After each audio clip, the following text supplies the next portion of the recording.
Victim statements released by the Department of Justice prove that Ghislaine Maxwell was working with someone in the entertainment industry. Allegations are now coming out that this person was Ellen, and the death of Stephen Twitch Boss, right after Ellen left for the UK, was connected to this. Walk me through this when you went to his house for the first time. Okay. She took me over to the house.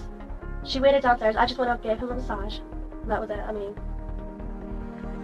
She approached you to yeah, work. she's like, oh, do you need to make any extra money? I'm like, yeah. She's like, okay, I can give you $200. There's this older guy in Palm Beach.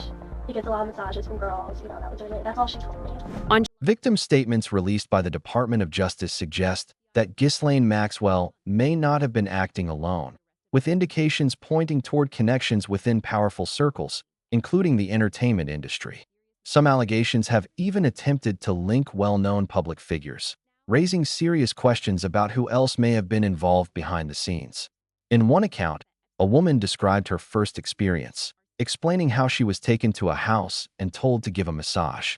She recalled that the person who introduced her waited downstairs while she went up alone, and the entire situation was presented as simple and routine. According to her, she had been approached with an offer to make extra money, around $200, by visiting an older man in Palm Beach who regularly hired girls for massages. At the time, that was all she was told, and nothing about it immediately raised concern. On July 2, 2020, Ghislaine Maxwell was arrested by the FBI in New Hampshire after months of keeping a low profile following Jeffrey Epstein's arrest. Prosecutors charged her with recruiting individuals for Epstein and, in some cases, directly participating in serious misconduct. Following her trial, Maxwell was sentenced to 20 years in federal prison. Now, years later, even with Epstein dead, she continues to refuse to name any alleged co-conspirators. In interviews, Maxwell has even challenged the official narrative surrounding Epstein's death, stating clearly that she does not believe it was a suicide. When asked if she had any idea who might be responsible, she declined to speculate, leaving more questions than answers. One of the first people to publicly connect Maxwell to Epstein's operations was Virginia Giuffre.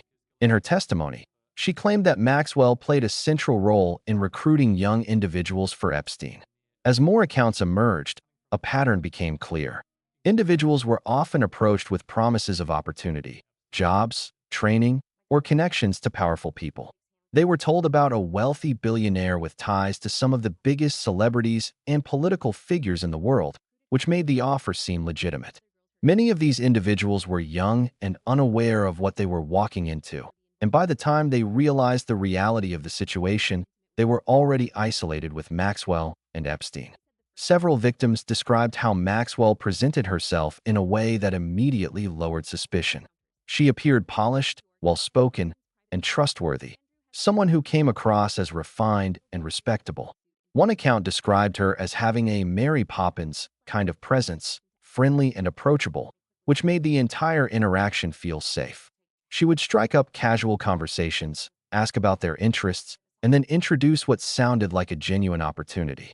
In one case, she told a young woman that if she wanted to become a real massage therapist, she could be trained and even travel the world, earning $200 per session. Because of the way Maxwell carried herself, no alarm bells went off. It all seemed professional and legitimate. Virginia Giuffre stated that she was just 16 years old when she was recruited. Like many others her age, she likely would have never crossed paths with Epstein if it weren't for Maxwell. According to her account, Maxwell later became directly involved in situations that went far beyond what had initially been presented. Giuffre also alleged that she was forced into encounters with powerful individuals, including Prince Andrew. She claimed that her first alleged encounter with him took place in March 2001, when she was 17, and that there were multiple encounters in different locations, including London, New York, and Epstein's private island. Prince Andrew has consistently denied these allegations, although he later reached a settlement in a civil lawsuit in 2022. Other testimonies reveal how quickly situations escalated. What began as something that appeared to be a normal professional setting, like a massage, would suddenly shift. Victims described being guided step by step, with instructions that initially seemed legitimate. They were often asked personal questions, encouraged to open up about their lives, and in doing so, revealed their vulnerabilities. In one account, A woman explained how she shared details about her difficult past, not realizing that it made her a target. According to her, that was the moment they recognized she was vulnerable. She described how the situation changed almost instantly. What started as a standard massage turned into something far more inappropriate. Instructions became explicit, boundaries were crossed, and the environment shifted in a way that left her confused and powerless. She recalled being told to remove her clothes, feeling exposed and uncomfortable, while those present treated the situation as normal. Despite everything, she was paid and sent home, with the experience framed as if nothing unusual had happened. That normalization made it even harder to process what had actually occurred. From an outside perspective, it's clear how calculated these interactions were. Victims were placed in controlled environments, paid well enough to avoid immediate suspicion, and then left to process the situation on their own. This pattern repeated across multiple testimonies, reinforcing the idea that these were not isolated incidents. The story took a darker turn in April 2025, when Virginia Giuffre died by suicide, just weeks before the first major release of Epstein-related files. Prior to her death, she had been involved in a hit-and-run incident where the driver was never identified. Although she survived the crash, her death shortly afterward raised serious questions. What made the situation even more concerning was a public statement she had made before her death, where she explicitly said she was not suicidal and urged people not to ignore any harm that might come to her. Her passing shocked many and led to widespread speculation about the circumstances surrounding it. Reports have suggested that victims were not only affected during the initial incidents, but were also monitored and harassed afterward. Some described receiving threatening phone calls, being followed, and experiencing repeated intimidation over the years. In Virginia's case, there were claims of multiple close calls on the road, involving different vehicles, suggesting a pattern that extended beyond a single incident. These reports have contributed to ongoing concerns about how far-reaching the network may have been. As more information surfaced, attention began shifting toward possible connections within elite circles, including the entertainment industry. Some theories claim that individuals connected to Epstein may have had knowledge of or involvement in certain activities, though many of these claims remain unverified and highly controversial. Critics often point to timing, such as when public figures step away from the spotlight or shut down long-running projects, as suspicious, while others argue that these interpretations are purely speculative. Leaked documents and reports from Maxwell's case suggest that there may have been agreements involving multiple individuals, potentially keeping certain information hidden from the public. These alleged arrangements have raised questions about whether all relevant details were ever fully disclosed during her trial. Even discussions around her depositions have sparked debate, as statements and responses appear inconsistent depending on the context. There have also been various interpretations of media appearances and conversations involving celebrities, with some viewers claiming to find hidden meanings or implications. However, many of these interpretations lack concrete evidence and remain open to debate. The same applies to claims involving symbolism or connections drawn from visuals, which are often based on speculation rather than verified facts. Recovered materials, including personal accounts and diaries, suggest that Epstein and Maxwell were highly strategic in how they approached individuals. In some cases, they built trust not just with the individuals themselves, but also with their families.